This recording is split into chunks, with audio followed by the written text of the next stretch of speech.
this race. Monster run off turn 2. Can't get it to the high side. Here he comes. There he goes. Oh, no, Kansas saves, and here they come to the line. I'm a fortune teller who sees the future, and I see it now. I'm expecting something with Ferrari this weekend, and he ended up at Hendrick somehow. Oh, God.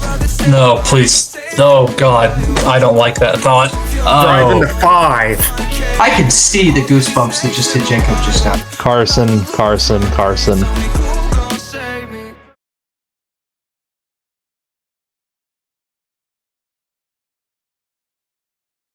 Hello, everybody. Welcome to the Coming to the Line podcast. We appreciate you guys joining in once again. We just got done talking about zebras, and that was definitely quite interesting to start off the show. Now, we have no Jacob here today, unfortunately. A power outage, the unexpected storms that hit the East Coast sometimes is keeping him away from us today. So hopefully we get him back next week. We would love to have him back. But we do have our boy Christopher Shoemaker here today. Chris, how you doing, man? Been a little while.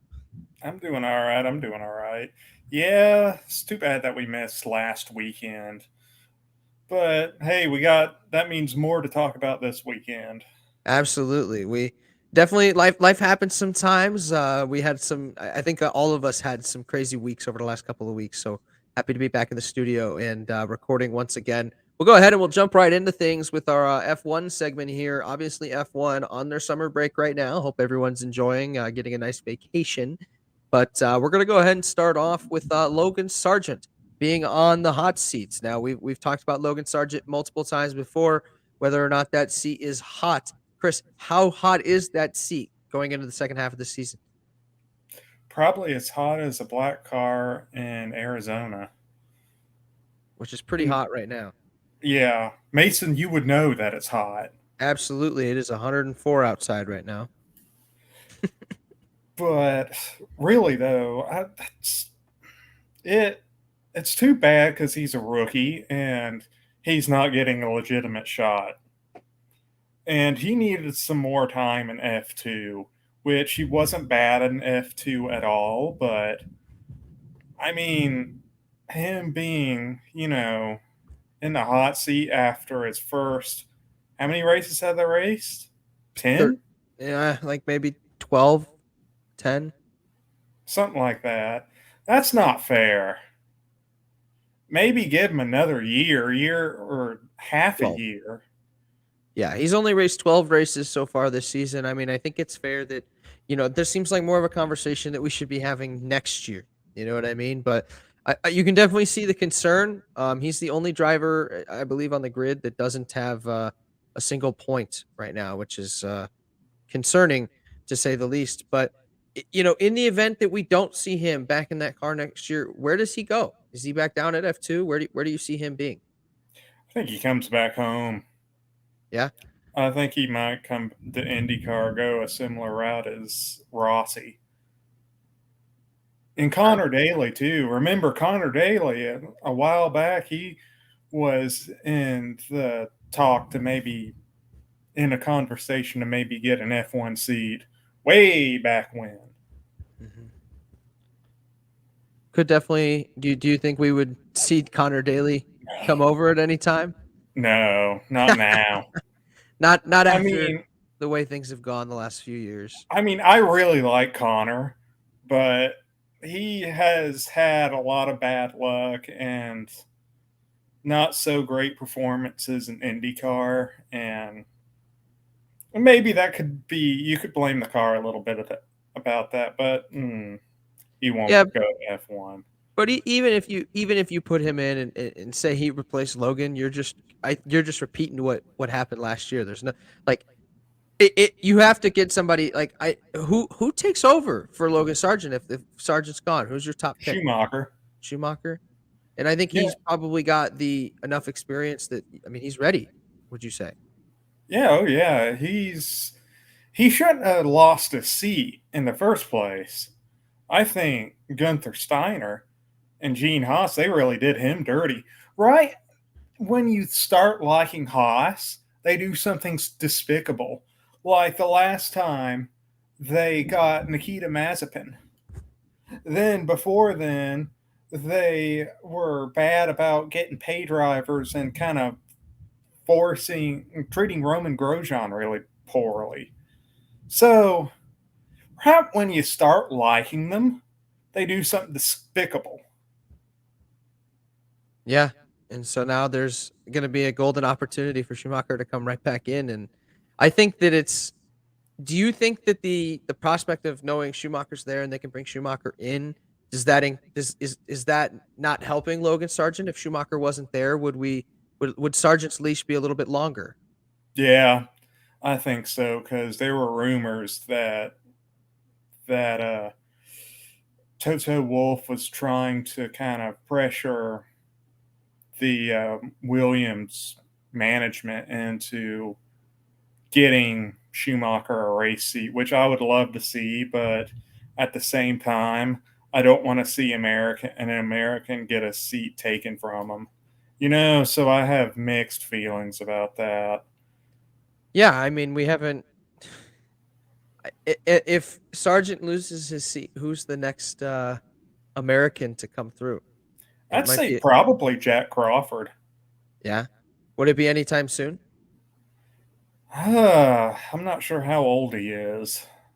'Cause that's the question. How long would we go before we see another, U.S. driver back in the series full time? Maybe Colton Herta? And Andretti coming in, that helps though. And Yeah. so we don't know. Yeah, no, that Andretti coming in could change things significantly on that front. And I think Michael would go for maybe at least one American driver. I still think it could be Colton Herta.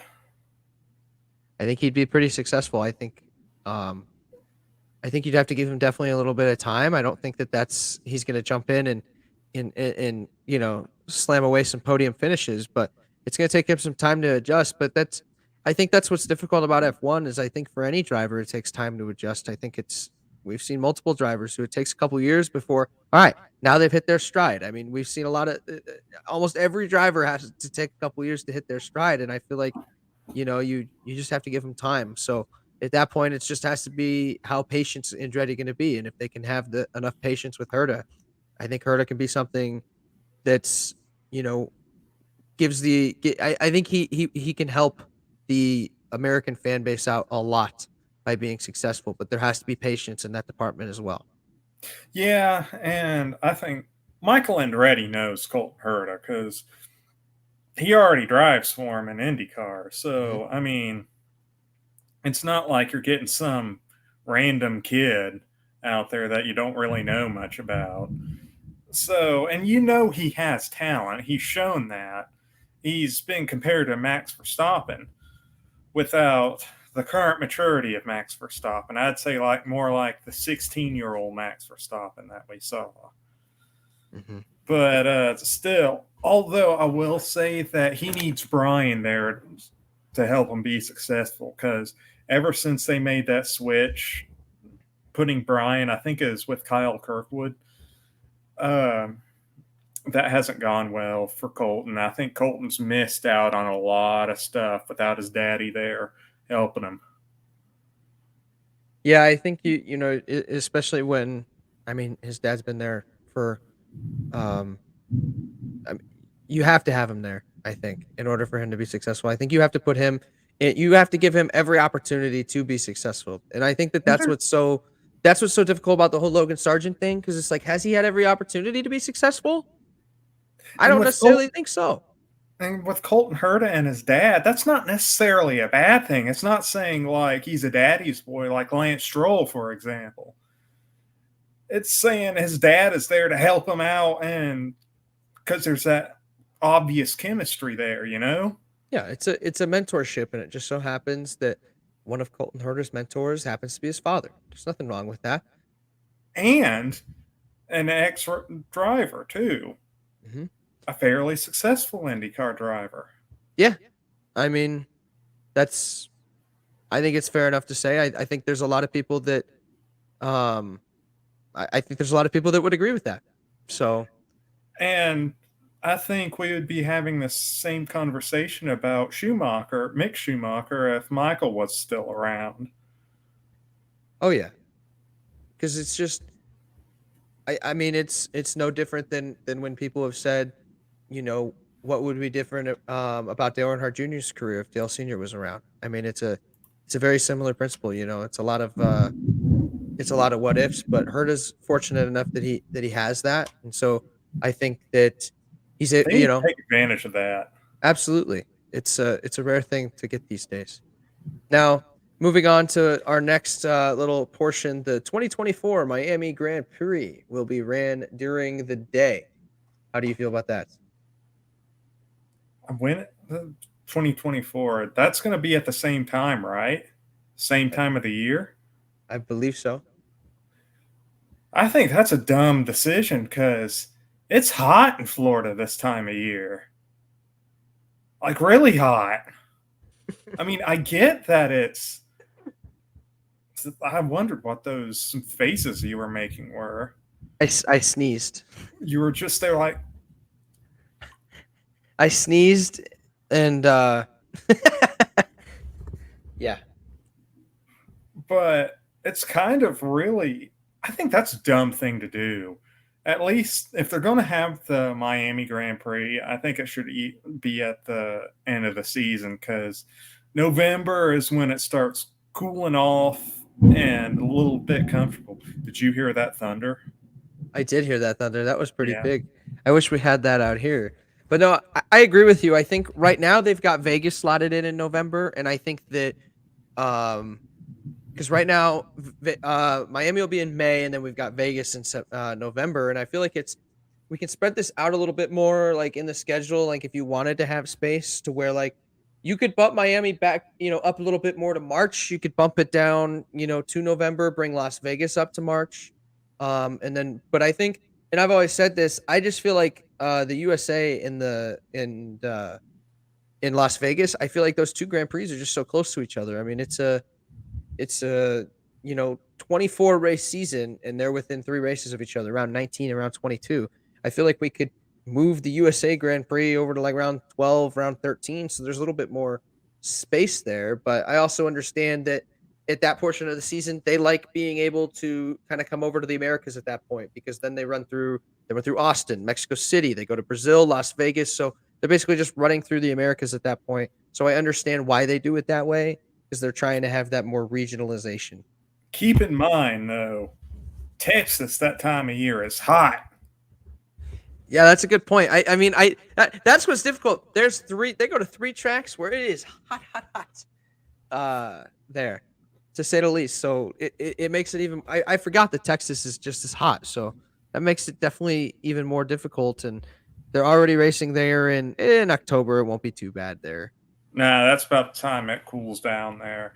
Yeah. See, I'm from Texas, so I kind of understand. I live in Florida, but I'm from Texas, so I'm used to I'm used to heat. Yeah. I'm like a lizard. I do think it's interesting too, because they do have they're doing the Las Vegas Grand Prix, and they're running that at 11 o'clock at night in Vegas. Like the race will start at 11 p.m. in Vegas. Now in Vegas, that's not very late. Weird. So like if you've never been to Vegas, like that's not very late. Like that's fairly that's 7 o'clock in most places in Vegas. But no, I think it's a little weird, and especially considering it's in November. Like if they put it at like if they're gonna race at 11 o'clock p.m., well, damn it, you might as well put it in June. It's gonna be 80 degrees at 11 o'clock p.m. So you might as well put it there. Like it's not gonna be that hot. So keep in mind, those are Europeans too. They don't know heat. Yeah, well, and it might be cold when to a Vegas person standpoint, it might be cold because at night in November, I mean, shoot, it might drop to who knows where the weather is, but sometimes it could be at about 50 degrees, and it's like, dang, like it's. I do find it interesting they're racing at 11 o'clock at night. I can't wait to stay up for it, but it's it'll be 2 a.m. Your time when it starts. Actually, 1 a.m. So you're in the same time zone. Rude. That storm is just being rude. Somebody's bowling in your house. It's either that or God is in a race car right now, driving around Daytona. The ghost of Dale Earnhardt. But what were we talking about? Oh, Vegas at 11 o'clock. You're in the same time zone as Vegas, aren't you? Yes, I am in the same time zone as Vegas. So, yeah, I guess it will be about 2 o'clock in the morning. Personally, I don't like that. Actually, now that I'm thinking about it, because the whole time zone thing is weird. Because so right now I'm 3 hours behind you here in Arizona, but we do not change our clocks. We're the only state that doesn't change our clocks. So then I'll be 2 hours behind you when you move your clocks back for wintertime, and then I think right now we're on the same time with Vegas, so they actually might be an hour behind me when that happens. So it might be midnight when that starts for me. Arizona's weird, but It's very weird. Anyways, moving on to obviously I just don't like it. That's my big thing. No, that's fair. We're gonna have a heat of the day Miami race and a freaking cold Las Vegas race at midnight. So, but I guess part of the reason is too the lights in Vegas. You want to take advantage of the sights and everything, but you could also put the race at like 7 o'clock. I raced on it in the sunset at on F1 2023. It looks pretty. They definitely could have done it that way. Why not do it at prime time if you want to see the lights at dark? Oh yeah, that's what's difficult about this is like I don't necessarily think there'll be a lot of Americans that watch this race. And like if they were to put it like think about it, prime time, oh my god. It would do great On broadcast TV. Yeah. Granted it has to go up against Sunday Night Football, but put it on ABC. Yeah, that is during football season, isn't it? Yeah, it'll be right in the heat of football season. I hope the Raiders don't play that day. It'll be busy. Yeah, that's true. And I hope the Golden Knights don't play that day too. Oh, I'm sure they will. Because remember, that's about the time hockey season starts. Mm-hmm. It is. It is actually hockey season will be in full swing by the time they're there because I believe hockey season's because the Las Vegas Grand Prix will be November 21st through the 23rd. So hockey season will be in full swing. Basketball season will be in full swing. Football season will be more than halfway done by that point. So baseball season is going to be going into the playoffs. Yeah, I think compared to like Miami, I feel like a lot more people like Miami was big for people in the U.S. to watch, and it was less about being there, I would say. And I feel like Vegas is more about being there and less about watching it. I mean, obviously I'm going to watch it, but there's definitely going to be a chunk of viewership that is gone because that race is at 11 o'clock. Yeah, I don't think that's a good decision by the people. What good decisions?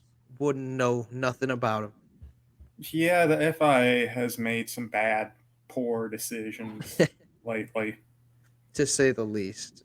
But yeah, then like you say too, I guess that's why they wouldn't do it at prime time. Have it because it would have to compete with football season and even hockey season. Yeah, and I think that Sunday Night Football is the most watched TV show year after year after year. So, I mean, they average 20 to 40 million viewers half the time on a Sunday Night Football game. It's just common knowledge that Sunday Night Football is going to be on. So it's hard to, pull people away from that. And so they own the day of the week. Exactly. I think it makes it so like for F1, they probably think, hey, this is our best chance to get those people because they're not doing anything. And who knows, man? I mean, I remember as a kid, there were times where I would have, I was like 14, 13, and it was frowned upon for me to have the television on at like 2 a.m. But like, I just so happened to stumble upon an F1 race that was on or something. And I'm like, oh, cool. And I'm like, I have no idea what I'm watching, but I thought it was so cool that something was going on at like 2 a.m. that was live. I was like, this is sick.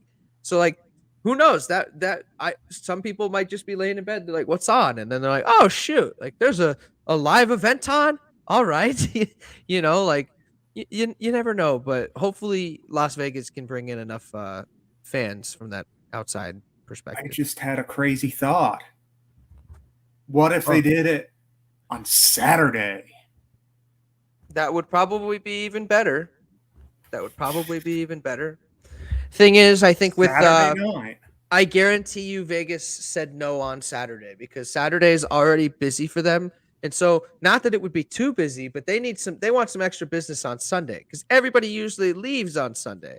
And so like that's the whole thing with Vegas. You go Friday, you go Saturday, you leave on Sunday usually. So like by putting the race on Saturday, everybody is more inclined to leave on Sunday, just like so. So like if they put the race on Sunday, you are there the whole weekend. You're leaving Monday. Vegas, the city, makes double the money on a Sunday than they would, and they make the same amount of money on Saturday.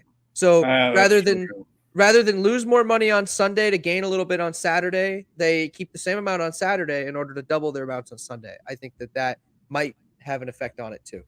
Another thing, I'm afraid that the Vegas race is going to be as goofy as the Miami race. I'm sure, but there's no fake lake, so that's That we know of yet. hey, it wasn't in the game, and I don't see where they would put it in anyways. The only thing that was weird for me is they have now the new, I forget exactly what it's called, the big dome that they have that they put up. That's this big sphere that has like images projected on it and stuff. I haven't actually seen that in person. Last time I went to Vegas was last May, so a little over a year ago. But that thing was hardly built last year, so I never even saw it. So that thing's huge when you're driving past it in those cars. It's kind of terrifying. You feel like it's just going to fall off the thing and just roll and junk everybody. That reminds me of, what was it, the Georgia Peach at Atlanta? That's no, it was the orange at Chicago. Right. The blow up orange at Chicago that rolled around the racetrack. I wasn't there qualifying. Yeah, I wasn't there that actually I might have been. I can't remember. I want to say it was I think my first qualifying was 2006. There is a very young photo of me with a visor of a Dale Earnhardt Jr. with the 8 on it and a visor at Chicagoland. I don't know how old that photo is, but it could have been that year. But I very much remember that Tropicana orange rolling around the racetrack. It was a funny time. And I mean, hey, they're the ones that put a blow up orange, that's. I thought the thing was solid. No, it's a blow up. But it was like one of those more dense blow ups in a sense. So like think more like bounce house maybe. So not like a balloon, but like a bounce house, But yeah, I have a feeling something goofy is going to go on at Las Vegas. Well, we'll have to tune in and find out. Round 22, November 21st through the 23rd. It follows up Brazil and precedes Qatar and Abu Dhabi. And by that point, we'll for sure know who our champion is. I think we'll have known for about a month at that point. So, at that point, we're just watching to see who wins the race. And because it's in Vegas. Well, I think we even know who's going to win the race, too. Hey, man, allow me to have a slight bit of excitement for just a little while about who would win it, who's winning the F1 race, all right? Because like, obviously, Maxie, good old Maxie, the son of Goofy, okay? He's going to win the race. He's the son of Yas, Goofy. But, no, like, you're telling me it won't be Logan Sargent? What do you mean? You're telling me he won't win the race? Oh, no. Absolutely not. There's no way. Actually, my pick's Nick DeVries. Just early Las Vegas pick. I'm picking Nick DeVries to win. Go Tiffy. Yeah, we could go that way. Who else would be good, man? I mean, I'm picking Alex Palou to win the Las Vegas Grand Prix. In all seriousness, though, I believe that They say Nicholas Latifi is actually a really nice guy, really cool guy. I'm sure he is. Doesn't he tweet a lot? I feel like I see his tweets fairly often. I don't know, but I've heard he's like the most approachable F1 driver. Interesting. And he looks like the type that he would just sit down and talk to you. See, those are the guys that, and I've always tried to like. I would just ask so many questions because, like, like my whole thing is like, there's actually a Mike Joy quote. He said, I never learned anything from talking," and so like I would just ask him questions and just listen, and I would just enjoy. Do you race in real life? Do I race in real life? Unfortunately, I've never had like the actual opportunity. It's something that I've tried. I want to do some like go-kart leagues, but I'll be honest, it's difficult for me because like I don't know, like I'm good in sim racing and stuff, but obviously that's sim racing. So like I don't know what I'm capable of. I think I'd be pretty good with the opportunity, but I've also never had the opportunity to get in a car and give it a shot. But I've definitely ran some go-karts and stuff, and I was pretty good at go-karts, but I haven't ran a go-kart in probably 4 years, but I think I'd be pretty good if I was given a not an F1. I'm just put me in like the local dirt track over here. I might be able to do pretty solid, you know. So you're telling me you don't have the courage to go and race an IndyCar at Daytona? An IndyCar at Daytona? Uh um if it's like a down the back stretch in a on like a on a you know drag race, sure, but not through those corners. You see, I've been in the infield at Daytona, and it is. I mean, those corners are tall, and it's like walls around you. It's scary, and so like there was a point like there's so much banking on those corners that when we were sitting, I'd sit on top of the motorhome and look, and you could see. Obviously, we were right by turn 1 and 2, and so we were sitting right in the middle during practice and stuff. And you don't see the sides of those race cars; you see the tops of them, because that's how high the banking was. You see more of the top. I've never been to Daytona. I drive by it once every few weeks, but I've never been. It's a behemoth. It's honestly kind of terrifying, like just like when you just like look at it, because it's huge. I mean, it's massive, and they've made a lot of good improvements with the whole Daytona Rising project. I'd love to see if the track is what it looks like now. I went for 2019. Yeah, 2019. I think I went whatever year Austin Dillon won. So I believe it was actually 2018. Was that also the year he went to the catch fence? No, that was 2015. Okay. No, 2018 was the year he won it with the penny, and then it was also one of the closest Xfinity Series finishes ever with Elliott Sadler and Tyler Reddick coming on the line. I remember I have a video of that somewhere of me in the stands, and you just hear me screaming as they're coming to the line. It was a special weekend. I love Daytona, but yeah, no, it's terrifying. We got to drive the motorhome across it because that's how you get out. You have to drive across the back straightaway and out the fence there. There's a fence on the back straightaway that you drive out. And my God, it's just when you're on the track, it's just like, holy crap, this thing's massive. Like it's just huge. It's like a huge runway. It's a massive track. So I mean, I don't know if I'd be scared to ride my bike around that thing. You want me to hop in an Indy car and do it? Hey. Just fall off. Yeah, need a goat. Only thing that could walk up the banking is a goat. That's what even like I only walked up the banking in the tri-oval, but it's steep, man. It hurts your legs to walk up that banking.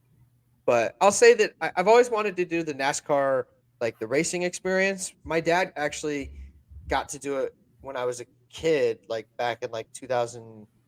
My brother wasn't born yet, so it was definitely like 2004. He got to it was 2004. He got to do the Richard Petty experience over at Chicagoland. And so I got to be on like pit road and everything. Like it was super cool. I think that's part of why I started to really like NASCAR around that time. That was around the time I started to gravitate to it. But I've always wanted to do that, but it's so expensive. Like he got a free opportunity to do it with his work, but it's thousands of dollars to run. Like I wouldn't want to go in and just run 5 laps. Like you kidding me? Like no, I want to go in. Give me a run. Let me wear out the tires. You know, I want to know what the tires feel like after they've been running for 30 laps. Like, you know what I'm saying? But You that's want the 3,000. full experience. You want to know what it's like to hit the safer barrier. Exactly, man. But that's $3,000. So I don't have $3,000 to shell out towards the NASCAR racing experience. Maybe someday. Definitely someday. Definitely someday. Like if someday I'm, able to be making some more money, maybe maybe me and Chris are on Fox doing NASCAR stuff.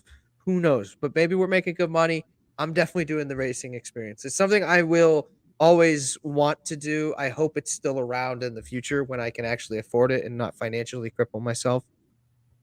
Are you saying we're going to take Mike Joy's place? No, no, no. No, no, no. But I do appreciate that he's still in the booth just so he's holding out for me to get in there. I appreciate it. I'm working my way up, Mike. I'll be there soon, and then you can retire and go off into the sunset. He's holding on for me.